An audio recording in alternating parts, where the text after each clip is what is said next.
Prions le Seigneur.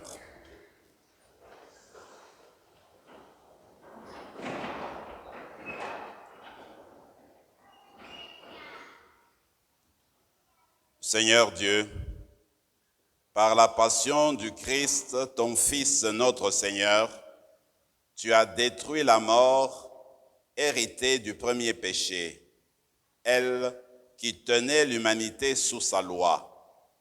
Accorde-nous de ressembler à ton Fils. Du fait de notre nature, nous sommes à l'image de l'homme pétri d'argile.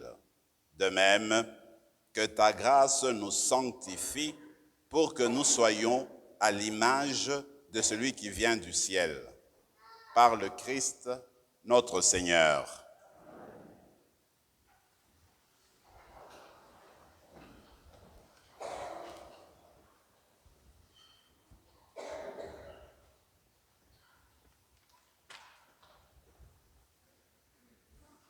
Du livre du prophète Isaïe. Mon serviteur réussira, dit le Seigneur. Il montera, il s'élèvera, il sera exalté. La multitude avait été consternée en le voyant, car il était si défiguré qu'il ne ressemblait plus à un homme. Il n'avait plus l'apparence d'un fils d'homme. Il étonnera de même une multitude de nations. Devant lui, les rois resteront bouche bée, car ils verront ce que jamais on ne leur avait dit. Ils découvriront ce dont ils n'avaient jamais entendu parler. Qui aurait cru que ce que nous avons entendu? Le bras puissant du Seigneur, à qui s'est-il révélé? Devant lui, le serviteur a poussé comme une plainte chétive, une racine dans une terre aride. Il était sans apparence, ni beauté qui attire nos regards. Son aspect n'avait rien pour nous plaire. Méprisé, abandonné des hommes, homme de douleur, familier de la souffrance, il était pareil à celui devant qui on se voile la face. Et nous l'avons méprisé, compté pour rien. En fait, c'était nos souffrances qu'il portait, nos douleurs dont il était chargé. Et nous pensions qu'il était frappé, meurtri par Dieu, humilié. Or, c'est à cause de nos révoltes qu'il a été transpercé, à cause de nos fautes qu'il a été broyé. Le châtiment qui nous donne la paix a pesé sur lui. Par ses blessures, nous sommes guéris. Nous étions tous errants comme des brebis. Chacun suivait son propre chemin. Mais le Seigneur a fait retomber sur lui nos fautes à nous tous. Maltraité, il s'humilie. Il n'ouvre pas la bouche, comme un agneau conduit à l'abattoir, comme un brebis muette devant les tondeurs. Il n'ouvre pas la bouche. Arrêté, puis jugé, il a été supprimé. Qui donc s'est inquiété de son sort? Il a été retranché de la terre des vivants, frappé à mort pour les révoltes de son peuple. On a placé sa tombe avec les méchants, son tombeau avec les riches. Et pourtant, il n'avait pas commis de violence. On ne trouvait pas de tromperie dans sa bouche. Broyé par la souffrance, il a plu au Seigneur. S'il remet sa vie en sacrifice de réparation, il verra une descendance. Il prolongera ses jours. Par lui, ce qui plaît au Seigneur réussira. Par suite de ses tourments, il verra la lumière. La connaissance le comblera. Le juste, mon serviteur, justifiera les multitudes. Il se chargera de leurs fautes. C'est pourquoi parmi les grands, je lui donnerai sa part avec les puissants. Il partagera le butin car il s'est dépouillé lui-même jusqu'à la mort et il a compté avec les pécheurs, alors qu'il portait le péché des multitudes et qu'il intercédait pour les pécheurs. Parole du Seigneur. Grâce à Dieu.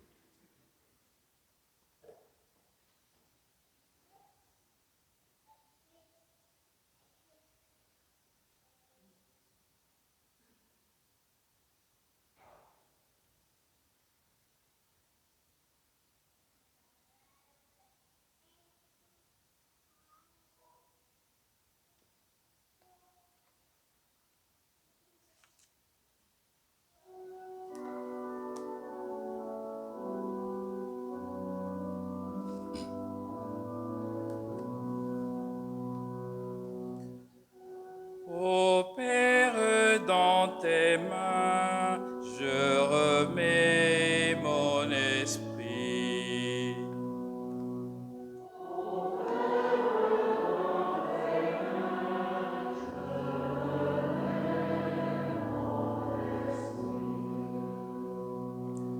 En toi, Seigneur, j'ai mon refuge. Garde-moi d'être humilié pour toujours. En tes mains, je remets mon esprit. Tu me rachètes, Seigneur, Dieu de vérité.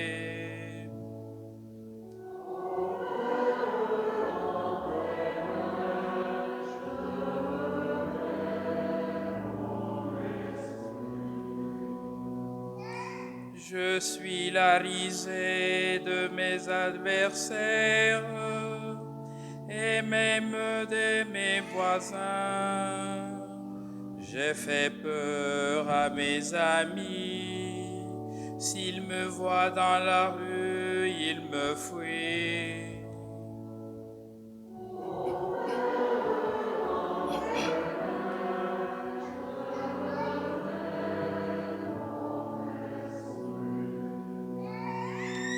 On m'ignore comme est mort oublié, comme une chose qu'on jette.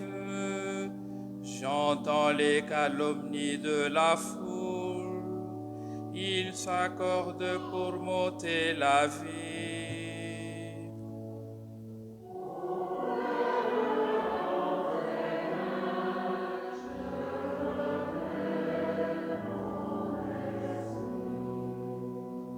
Moi, je suis sûr de toi, Seigneur. Je dis, tu es mon Dieu. Mes jours sont dans la main, délivre-moi des mains hostiles qui s'acharnent.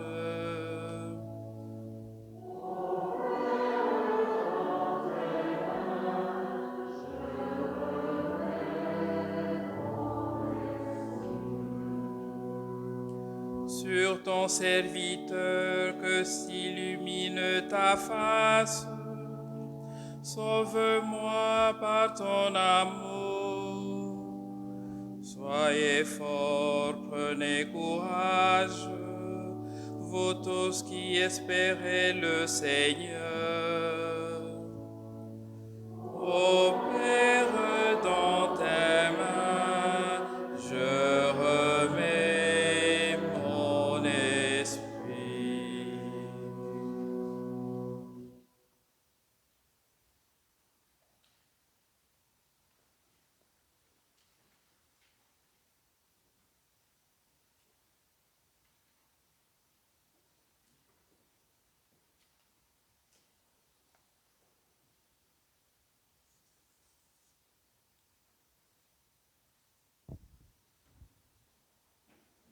Lecture de la lettre aux Hébreux.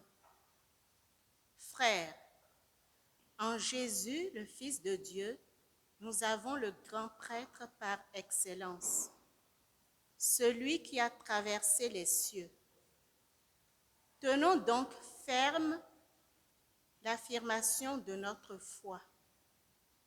En effet, nous n'avons pas un grand prêtre incapable de compatir à nos faiblesses, mais un grand prêtre éprouvé en toutes choses, à notre ressemblance, excepté le péché.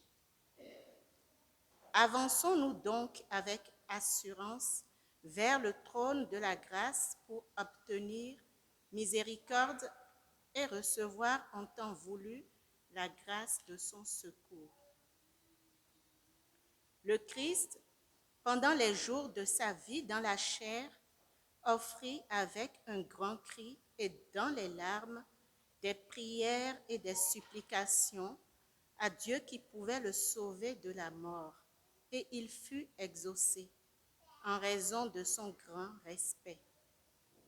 Bien qu'il soit le Fils, il apprit par ses souffrances l'obéissance et conduit à sa perfection. Il est devenu pour tous ceux qui lui obéissent la cause du salut éternel.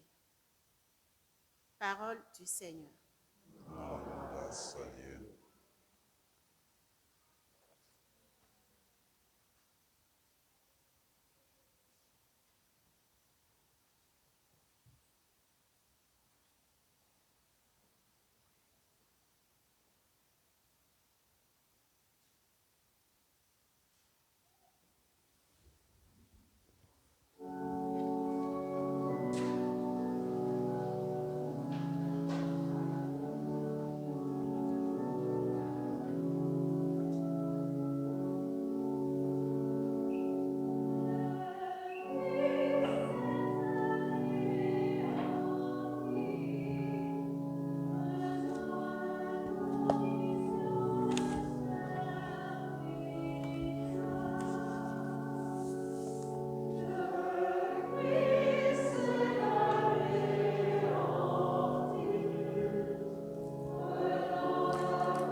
Après le repas,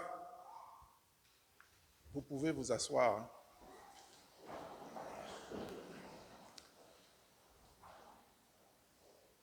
Après le repas, Jésus sortit avec ses disciples et traversa le torrent du Cédron. Il y avait là un jardin dans lequel il entra avec ses disciples.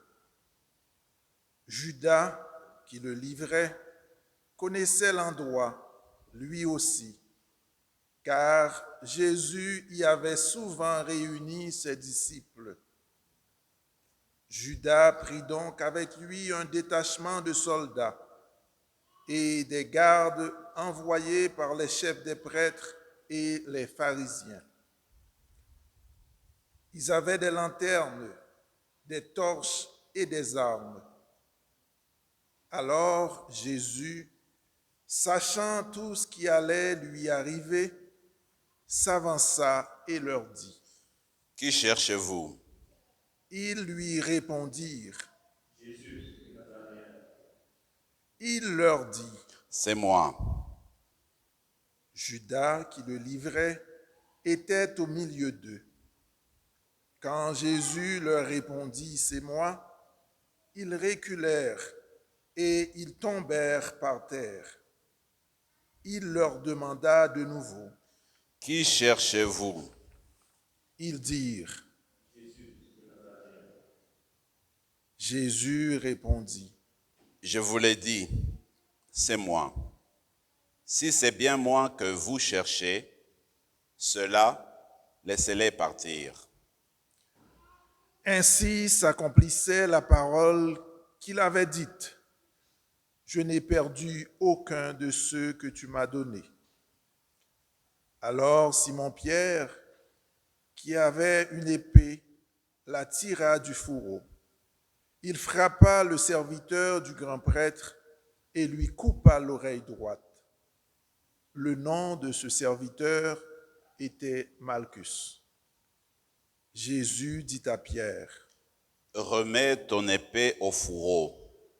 Est-ce que je vais refuser la coupe que le Père m'a donnée à boire ? »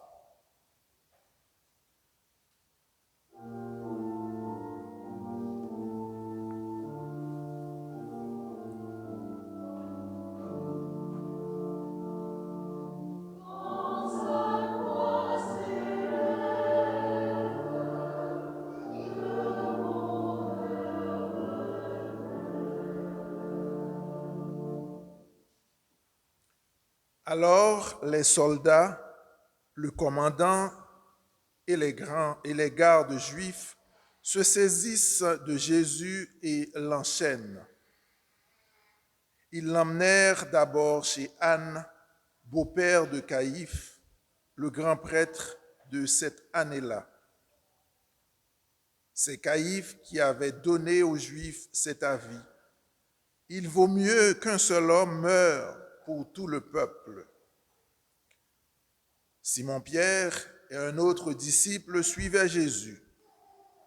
Comme ce disciple était connu du grand prêtre, il entra avec Jésus dans la cour de la maison du grand prêtre, mais Pierre était resté dehors, près de la porte. Alors l'autre disciple, celui qui était connu du grand prêtre, sortit, dit un mot à la jeune servante qui gardait la porte et fit entrer Pierre.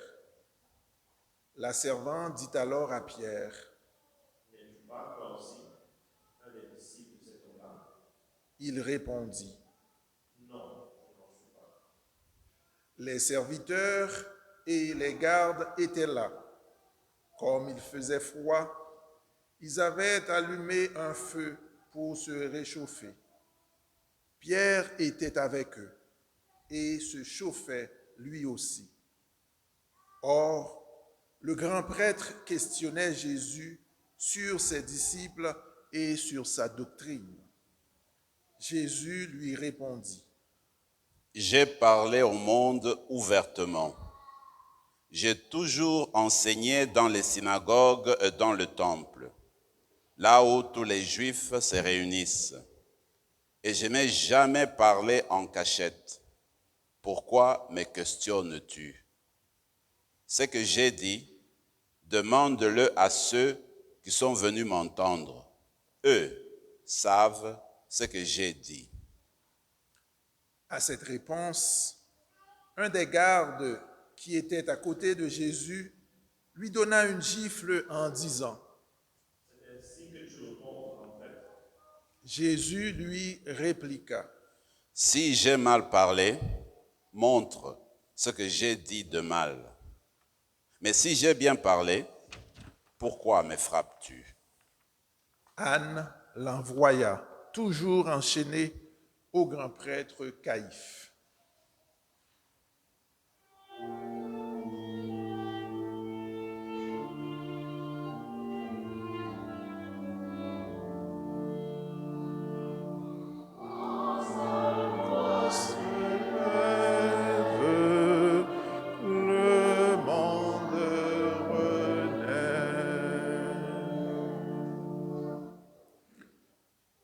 Simon-Pierre était donc en train de se chauffer.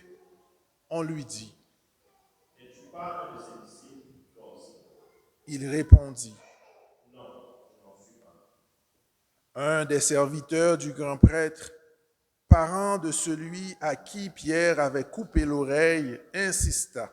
« Est-ce que je ne t'ai pas vu moi-même dans le jardin avec lui? » Encore une fois, Pierre nia. À l'instant, le coq chanta.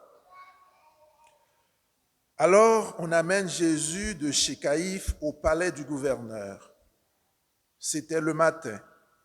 Les Juifs n'entrèrent pas eux-mêmes dans le palais, car ils voulaient éviter une souillure qui les aurait empêchés de manger l'agneau pascal.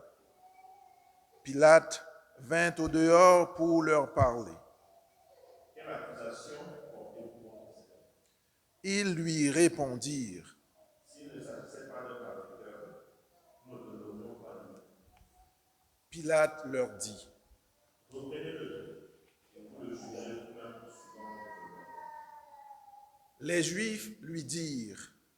Nous n'avons pas le droit de mettre quelqu'un à mort. Ainsi s'accomplissait la parole que Jésus avait dite pour signifier de quel genre de mort il allait mourir. Alors Pilate rentra dans son palais, appela Jésus et lui dit. Es-tu le roi des Juifs? Jésus lui demanda. Dis-tu cela de toi-même ou bien parce que d'autres te l'ont dit? Pilate répondit. Est-ce que je suis juif, moi? La nation et les chefs des prêtres t'ont livré à mort. Qu'as-tu donc fait? Jésus déclara. Ma royauté ne vient pas de ce monde.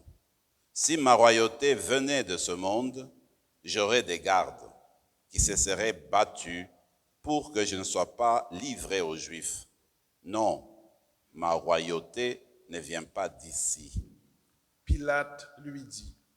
Alors, c'est toi. Jésus répondit. C'est toi qui dis que je suis roi. Je suis né, je suis venu dans le monde pour ceci, rendre témoignage à la vérité. Tout homme qui appartient à la vérité écoute ma voix. Pilate lui dit. Qu'est-ce que la vérité?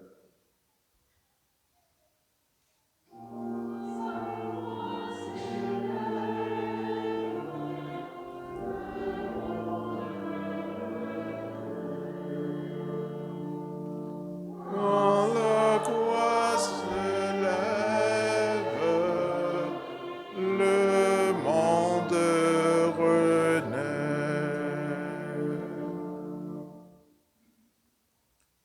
Après cela, il sortit de nouveau pour aller vers les Juifs et il leur dit. Moi, je ne trouve en lui aucun motif de condamnation. Et c'est la coutume chez vous que je relâche quelqu'un pour la Pâque. Voulez-vous que je vous relâche le roi des Juifs? Mais ils se mirent à crier. Pas lui, Barabbas. Ce Barabbas était un bandit. Alors Pilate ordonna d'amener Jésus pour le flageller. Les soldats tressèrent une couronne avec des épines et la lui mirent sur la tête. Puis ils le revêtirent d'un manteau de pourpre. Ils s'avançaient vers lui et ils disaient. Honneur à toi, roi des Juifs. Et ils le giflaient. Pilate sortit de nouveau pour dire aux Juifs. Voyez, je vous l'amène dehors, pour que vous sachiez que je ne trouve en lui aucun motif de condamnation. Alors Jésus sortit, portant la couronne d'épines et le manteau de pourpre. Et Pilate leur dit. Voici l'homme. Quand ils le virent, les chefs des prêtres et les gardes se mirent à rire. Crucifie-le, crucifie-le. Pilate leur dit. Reprenez-le et crucifiez-le vous-même. Moi, je ne trouve en lui aucun motif de condamnation. Les Juifs lui répondirent. Nous avons une loi, et suivant la loi, il doit mourir, parce qu'il s'est étendu fils de Dieu. Quand Pilate entendit ces paroles, il redoubla de crainte. Il rentra dans son palais et dit à Jésus. D'où es-tu? Jésus ne lui fit aucune réponse. Pilate lui dit alors. Tu refuses de me parler à moi. pas que j'ai le pouvoir de te relâcher, le pouvoir de te crucifier. Jésus répondit, Tu n'aurais aucun pouvoir sur moi si tu ne l'avais reçu d'en haut. Ainsi, celui qui m'a livré à toi est chargé d'un péché plus grave. dès lors, Pilate cherchait à le relâcher. Mais les Juifs se mirent à crier, Si tu le relâches, tu n'es pas l'ami de l'empereur. Quiconque se fait roi s'oppose à l'empereur. En entendant ces paroles, Pilate amena Jésus au dehors. Il le fit asseoir sur une estrade à l'endroit qu'on appelle le dallage, en hébreu Gabata. C'était un vendredi, la veille de la Pâque, vers midi. Pilate dit aux Juifs, Voici votre roi. alors ils crièrent. À mort, crucifie-le. Pilate leur dit, Vais-je crucifier votre roi? les chefs des prêtres répondirent. Nous n'avons pas autre roi que l'empereur. Alors il leur livra Jésus pour qu'il soit crucifié, et ils se saisirent de lui.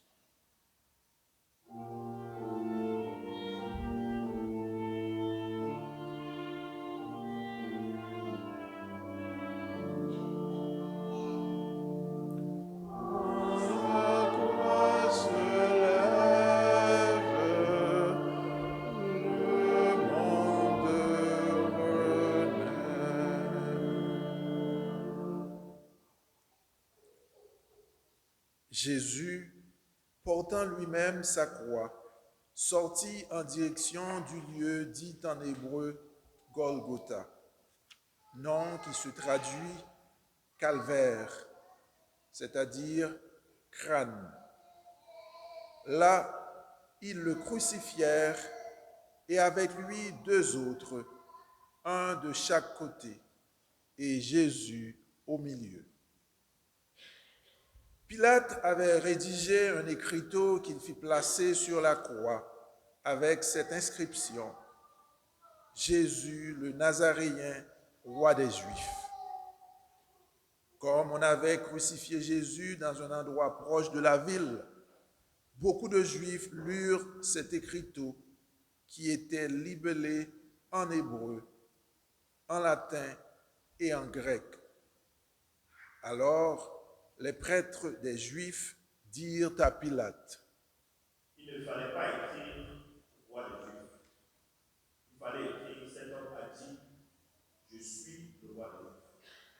Pilate répondit, Ce que j'ai écrit, je l'ai écrit. quand les soldats eurent crucifié Jésus, ils prirent ses habits. Ils en firent 4 parts, une pour chacun. Restait la tunique. C'était une tunique sans couture, tissée tout d'une pièce de haut en bas. Alors, ils se dirent entre eux, Ne la déchirons pas, sinon nous serons sur le roi. ainsi s'accomplissait la parole de l'Écriture. Ils se sont partagés mes habits. Ils ont tiré au sort mon vêtement. C'est bien ce que firent les soldats. Or, près de la croix de Jésus se tenait sa mère, avec la sœur de sa mère, Marie, femme de Cléopas, et Marie, Madeleine. Jésus, voyant sa mère et près d'elle le disciple qu'il aimait, dit à sa mère, « Femme, voici ton fils.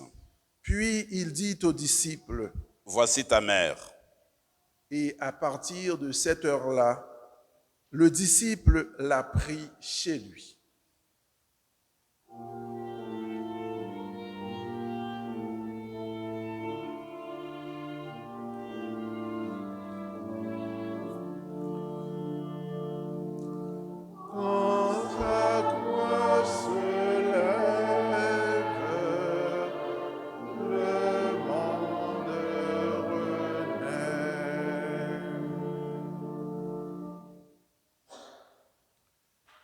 Après cela, Sachant que désormais toute chose était accomplie, et pour que l'Écriture s'accomplisse jusqu'au bout, Jésus dit, « J'ai soif. » Il y avait là un récipient plein d'une boisson vinaigrée.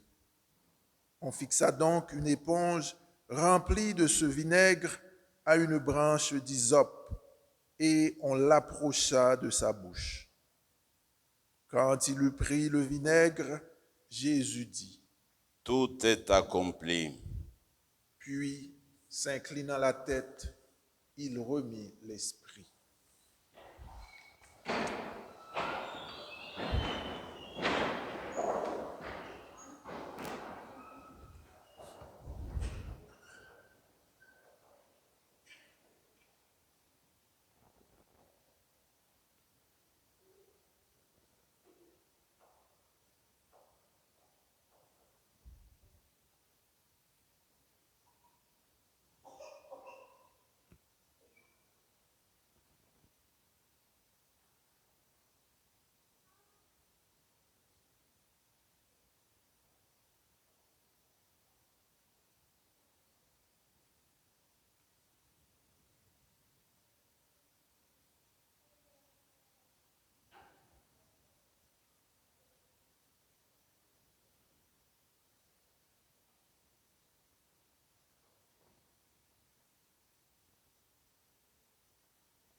Comme c'était le vendredi, il ne fallait pas laisser des corps en croix durant le sabbat, d'autant plus que ce sabbat était le grand jour de la Pâque. Aussi, les Juifs demandèrent à Pilate qu'on enlève les corps après leur avoir brisé les jambes. Des soldats allèrent donc briser les jambes du premier, puis du deuxième des condamnés, que l'on avait crucifié avec Jésus. Quand ils arrivèrent à celui-ci, voyant qu'il était déjà mort, ils ne lui brisèrent pas les jambes. Mais un des soldats, avec sa lance, lui perça le côté. Et aussitôt, il en sortit du sang et de l'eau. Celui qui a vu rend témoignage, afin que vous croyiez vous aussi. Son témoignage est véridique et le Seigneur sait qu'il dit vrai. Tout cela est arrivé afin que cette parole de l'Écriture s'accomplisse. Aucun de ces os ne sera brisé. Et un autre passage dit encore, ils lèveront les yeux vers celui qu'ils ont transpercé. Après cela, Joseph d'Arimathie, qui était disciple de Jésus, mais en secret par peur des Juifs, demanda à Pilate de pouvoir enlever le corps de Jésus.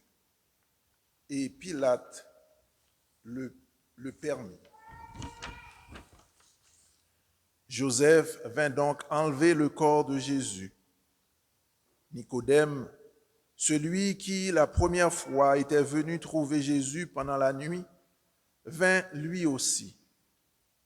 Il apportait un mélange de myrrhe et d'aloès, pesant environ 100 livres. Ils prirent le corps de Jésus et ils l'enveloppèrent d'un linceul en employant des aromates selon la manière juive d'ensevelir les morts. Près du lieu où Jésus avait été crucifié, il y avait un jardin, et dans ce jardin, un tombeau neuf, dans lequel on n'avait encore mis personne. Comme le sabbat des Juifs allait commencer et que ce tombeau était proche, c'est là qu'ils déposèrent Jésus.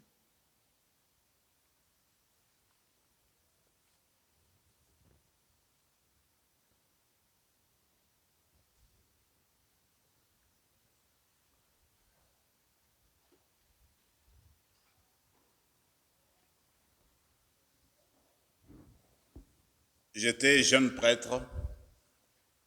Je venais d'être ordonné prêtre, c'était la première année de mon sacerdoce. Et j'étais dans ma première paroisse, qui s'appelait Saint-Pierre, dans une ville où je n'ai pas grandi. Alors cette fois-là, je m'étais dit, ce matin-là, je vais faire un tour au centre-ville où je vivais, pour connaître bien mon milieu. Et puis, je suis passé par le parc de la ville et je m'y promenais.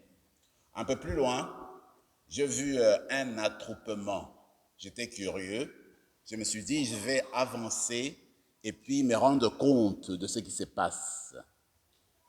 Alors que je rejoignais l'attroupement, je me suis rendu compte qu'au milieu, il y avait un jeune homme qui était étendu. En fait, il avait perdu la vie.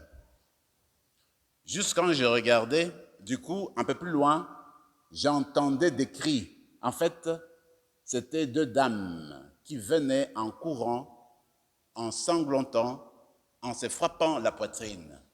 Ils arrivent au milieu du troupeau, du groupe qui s'attroupait, et ils se jettent sur le jeune homme en pleurs.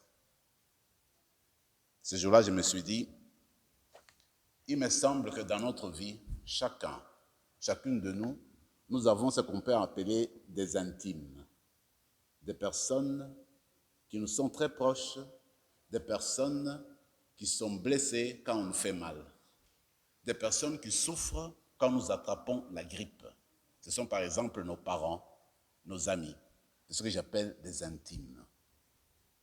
Dans notre monde, il y a des personnes qui souffrent comme Jésus, qui connaissent la persécution et qui sont oubliées, qui vivent dans des pays où, par exemple, il y a une forte dictature qui se permet d'arrêter des personnes injustement, des prisonniers politiques qui les enferment dans des chambres de torture.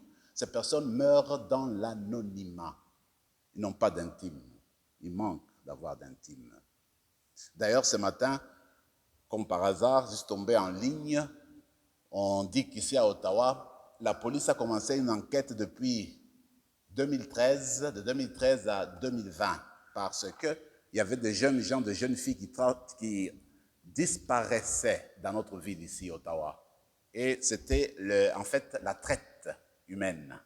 Et ils croient avoir trouvé déjà 4 personnes et la police veut poursuivre davantage. Il y a des personnes parmi nous qui peuvent disparaître dans l'anonymat, qui souffrent, qui sont exploitées sans que personne ne s'occupe d'elles. Elles manquent d'intime.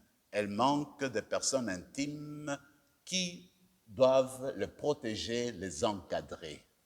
Regardez, dans l'évangile d'aujourd'hui, le Seigneur est en train de mourir sur la croix.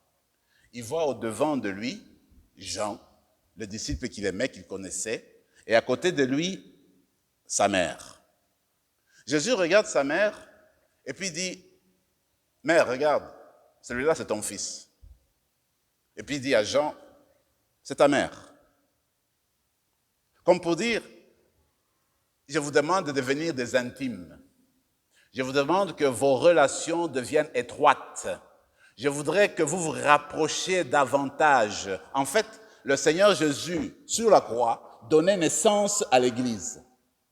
C'est que dans notre Église, les relations que nous avons doivent être des relations qui se transforment et qui changent. Nous ne faisons pas du théâtre dans nos églises. Il ne s'agit pas tout simplement de se grouper, de prier. Après la messe, on s'en va, on commence une autre vie. En fait, la question, c'est que quand nous appartenons à cette église-ci, quand nous sommes devant la croix, le Seigneur nous invite à devenir des intimes, à devenir proches les uns les autres, à veiller les uns sur les autres, à nous préoccuper des uns des autres.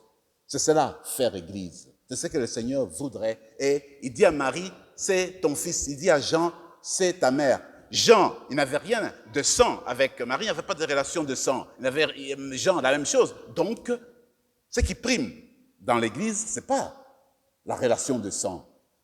C'est la relation de fils et de filles de Dieu. Voilà pourquoi, il me semble, à mon avis, aujourd'hui, alors que nous célébrons la mort de Jésus, moi j'entends un appel adressé à chacune d'entre nous pour que nous devenions des intimes des autres personnes qui sont dans le besoin, qui meurent dans le silence, qui sont exploitées dans le silence, qui n'ont pas de défenseurs, de défenseuses et qui sont dans l'oubli.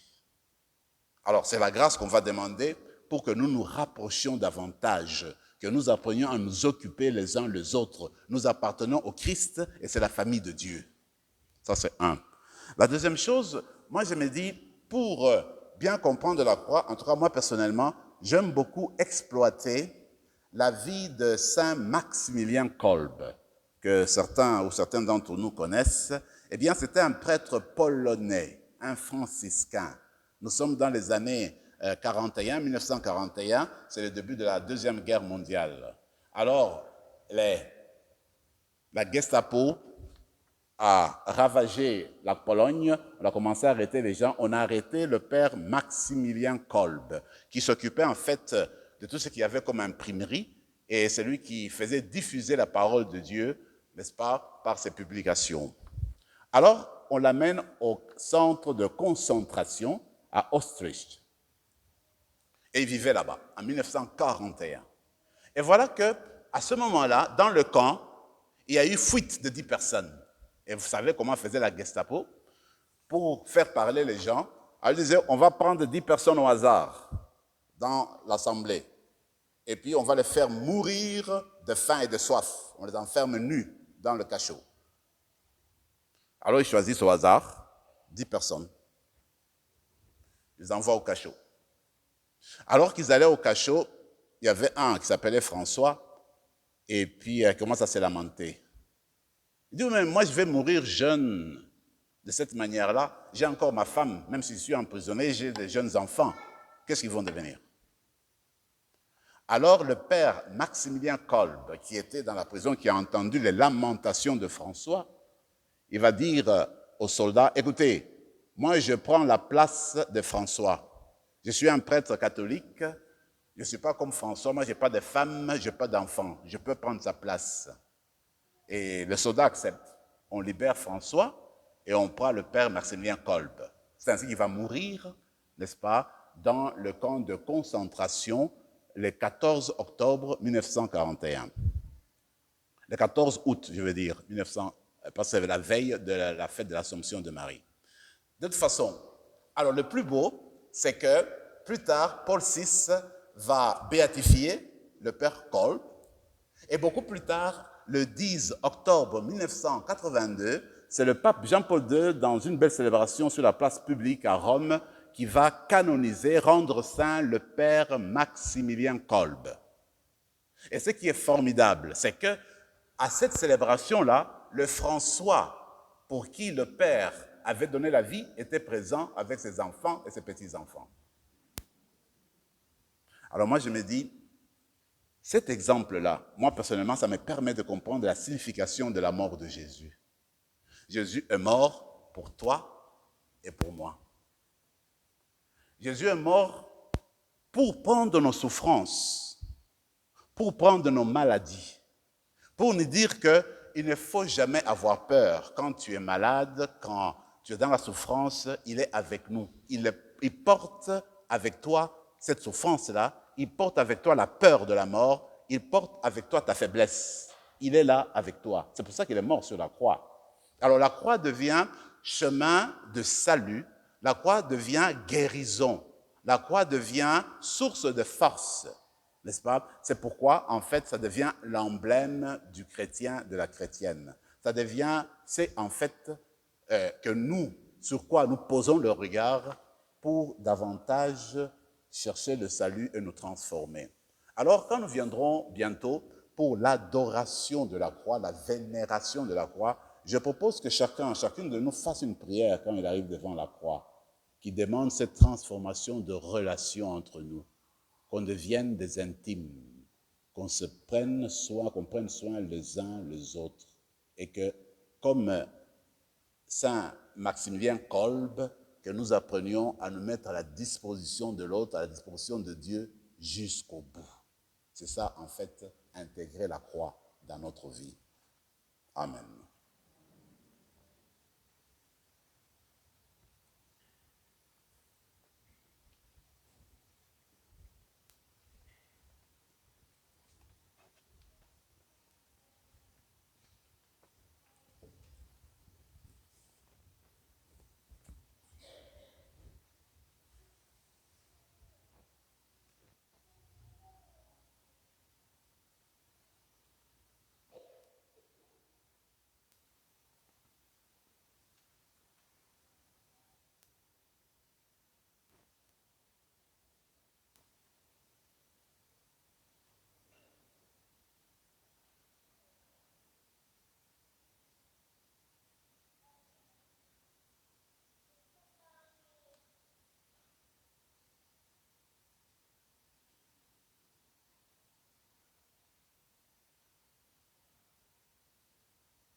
Levons-nous.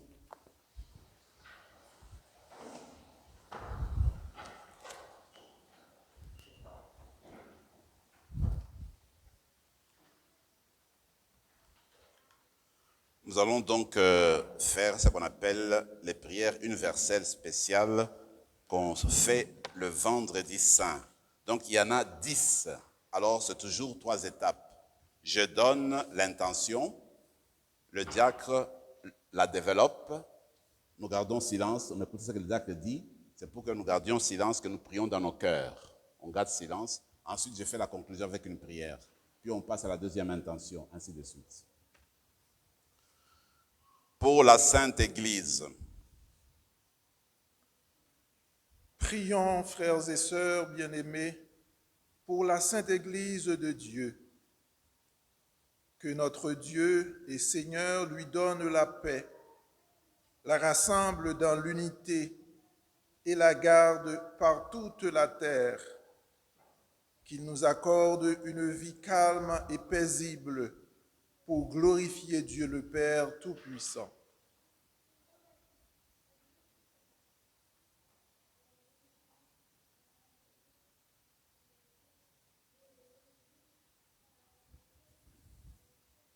Dieu éternel et tout-puissant, dans le Christ, tu as révélé ta gloire à tout le peuple.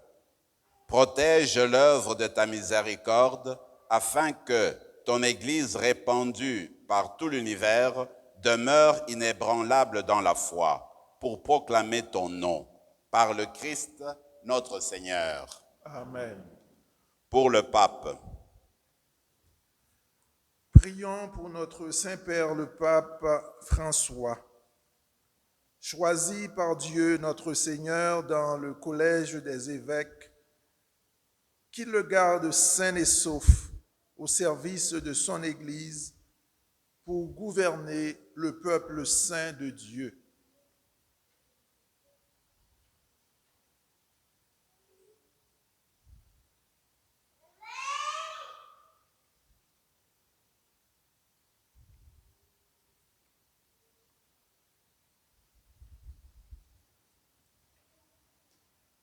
Dieu éternel et tout-puissant, dont la sagesse organise toutes choses, écoute en ta bonté notre prière. Protège avec amour l'évêque de Rome, le pape François, que tu nous as choisi, afin que, sous la conduite de ce pasteur suprême, le peuple chrétien que tu gouvernes progresse toujours dans la foi, par le Christ notre Seigneur. Amen. Pour le clergé et le peuple fidèle. Prions pour notre évêque, Monseigneur Marcel Danfous, pour tous les évêques, les prêtres, les diacres de l'Église et pour l'ensemble du peuple des fidèles.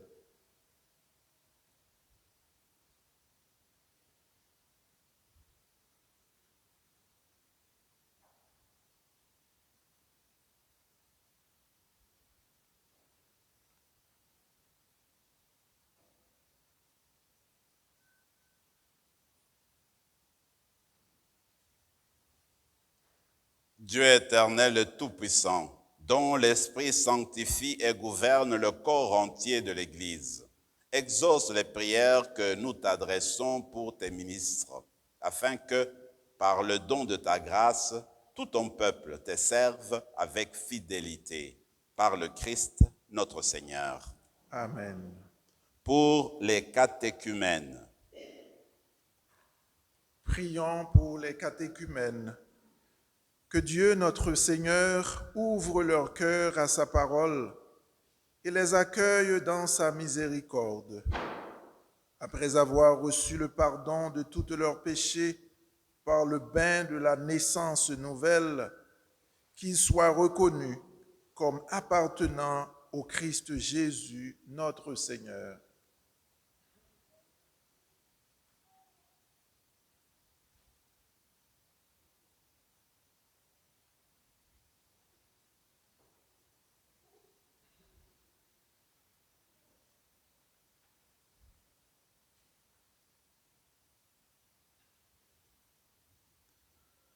Dieu éternel et tout-puissant, toi qui assures la fécondité de ton Église en lui donnant toujours de nouveaux enfants, augmente en nos catéchumènes la foi et l'intelligence de la foi, qu'ils renaissent à la source du baptême et prennent place parmi tes enfants d'adoption, par le Christ notre Seigneur.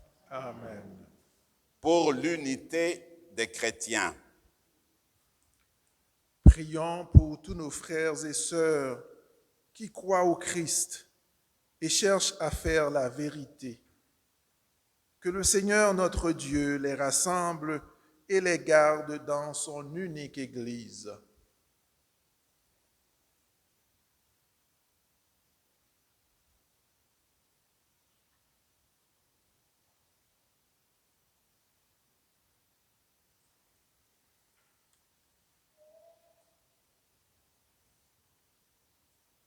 Dieu éternel et tout-puissant, toi qui rassembles ce qui est dispersé et qui gardes ce que tu as rassemblé, jette un regard de paix sur le troupeau conduit par ton Fils.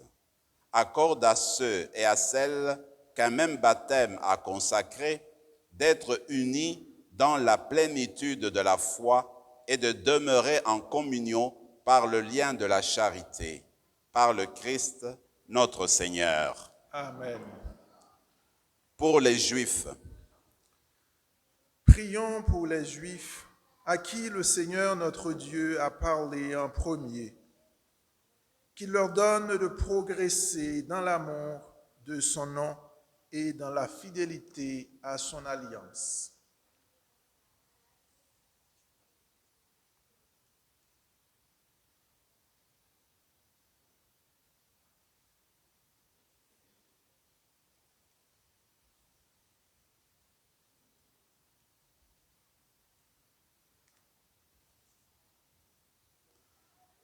Dieu éternel et tout-puissant, toi qui as confié tes promesses à Abraham et à sa descendance, écoute avec bonté les prières de ton Église.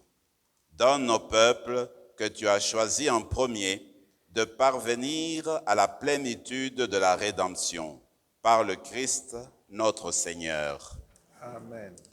Pour ceux et celles qui ne croient pas en Jésus-Christ, Prions pour ceux et celles qui ne croient pas en Jésus-Christ. Demandons qu'à la lumière de l'Esprit Saint, ils puissent s'engager, eux aussi, sur le chemin du salut.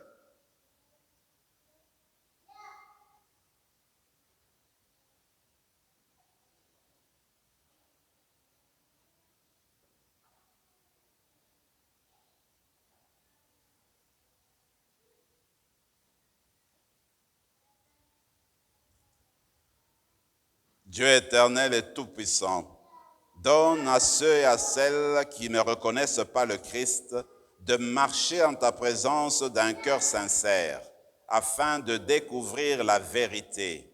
Et donne-nous de progresser sans cesse dans l'amour mutuel, attentifs à percevoir plus pleinement le mystère de ta vie, pour être dans le monde les témoins plus parfaits de ton amour. Par le Christ, notre Seigneur. Amen. Pour ceux et celles qui ne croient pas en Dieu, Prions pour ceux et celles qui ne connaissent pas Dieu. Demandons qu'en recherchant d'un cœur sincère ce qui est droit, ils puissent parvenir jusqu'à Dieu lui-même.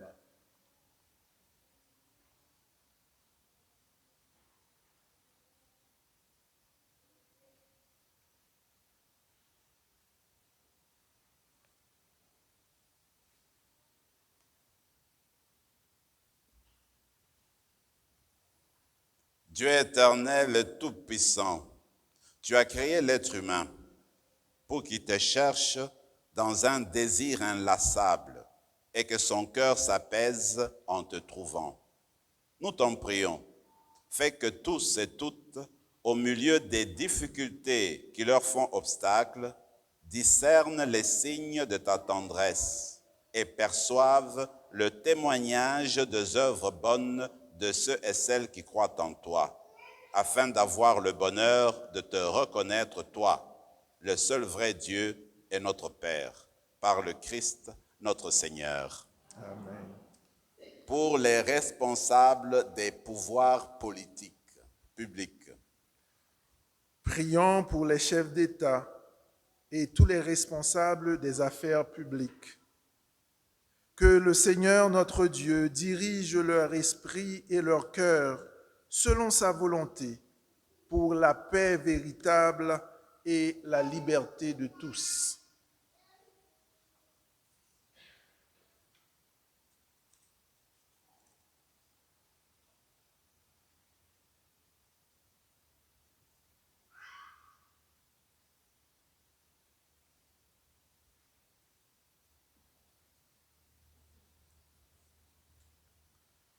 Dieu éternel et tout-puissant, le cœur humain et les droits des peuples sont dans ta main. Regarde avec bienveillance ceux et celles qui exercent le pouvoir sur nous. Que par ta grâce s'affermissent partout sur la terre la sécurité et la paix, la prospérité des nations et la liberté religieuse. Par le Christ, notre Seigneur. Amen. Pour ceux et celles qui sont dans l'épreuve,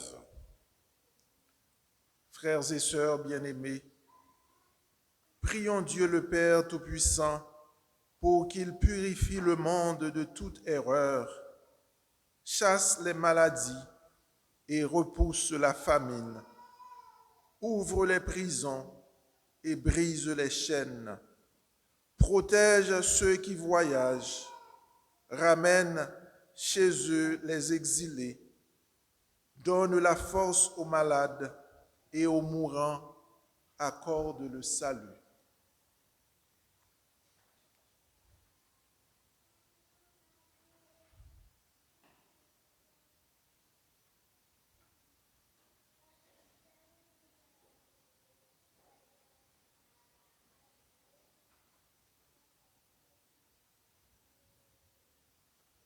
Dieu éternel et tout-puissant, consolation des affligés, force de ceux et celles qui peinent, entends les prières de ceux et celles qui crient vers toi. quelle que soit leur souffrance, que tous et toutes aient la joie de trouver dans leur détresse le secours de ta miséricorde. Par le Christ, notre Seigneur. Amen.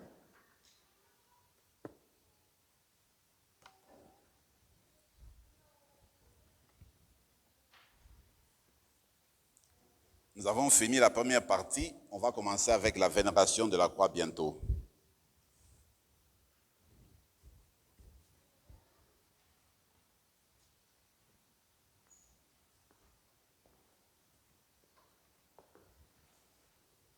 On s'arrête.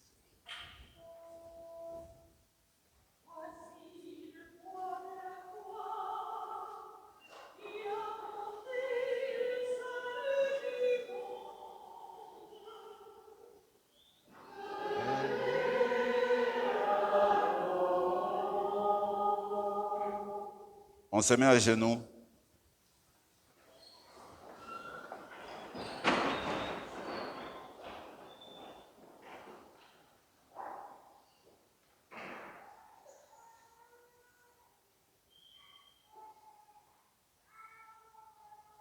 Levons-nous.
Alors, on va commencer la vénération maintenant. Vous venez après les ministres.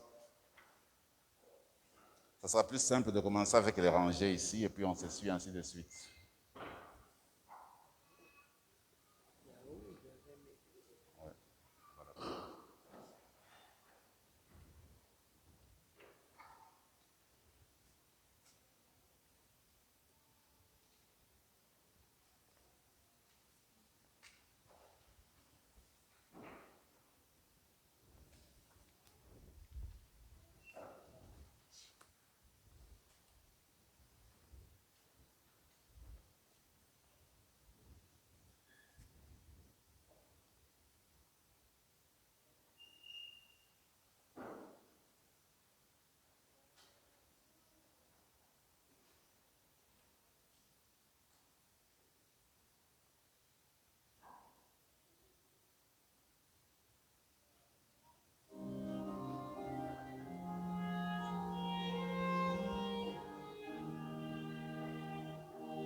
Comme nous l'avons appris du Sauveur et selon son commandement, nous osons dire, Notre Père qui es aux cieux, que ton nom soit sanctifié, que ton règne vienne, que ta volonté soit faite sur la terre comme au ciel.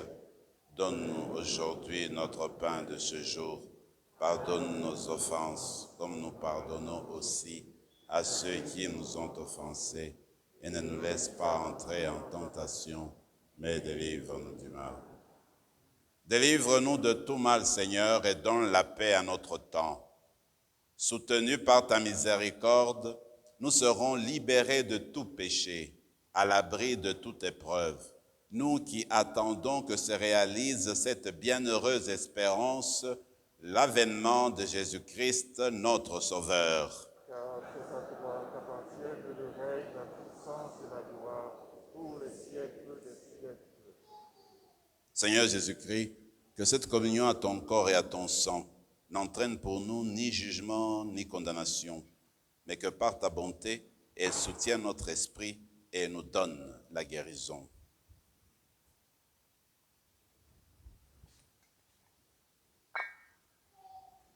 Voici celui qui meurt pour nous.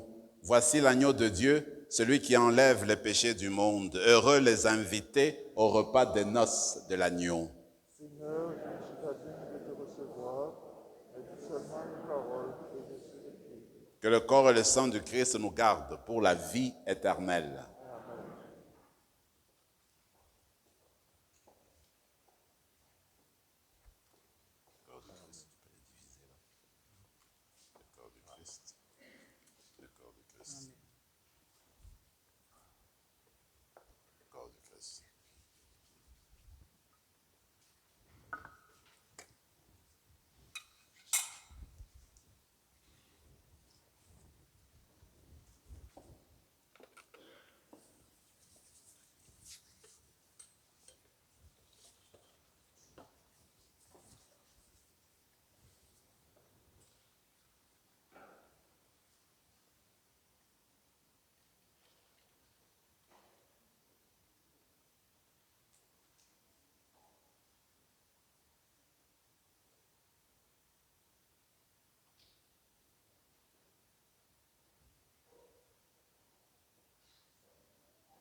corps du Christ.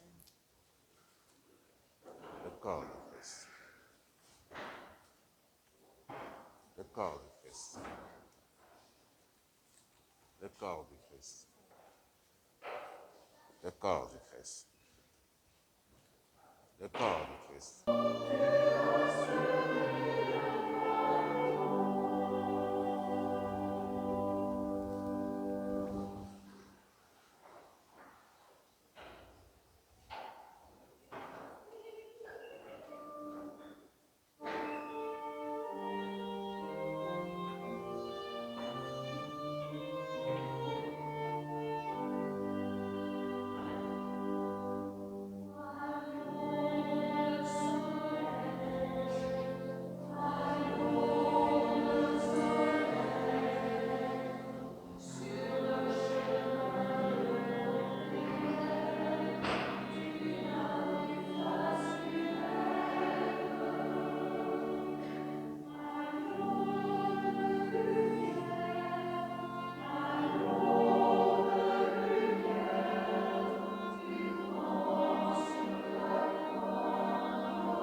Nous sommes arrivés à la fin de notre belle célébration. Je voulais juste rappeler des choses rapidement, des choses que vous connaissez déjà. Donc, nous avons notre veillée pascale demain à 20h. Et durant le veillée pascale, nous aurons 3 personnes qui seront baptisées. Il y a quelques jeunes, quelques personnes parmi vous, nos paroissiens, à qui j'ai demandé d'entrer en procession avec le prêtre demain dans la veillée pascale.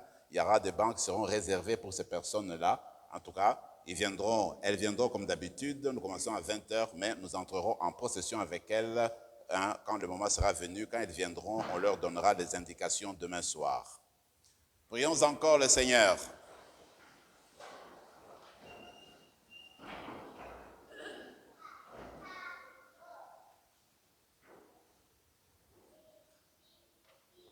Dieu éternel et tout-puissant, tu nous as renouvelés par la mort et la résurrection bienheureuse de ton Christ.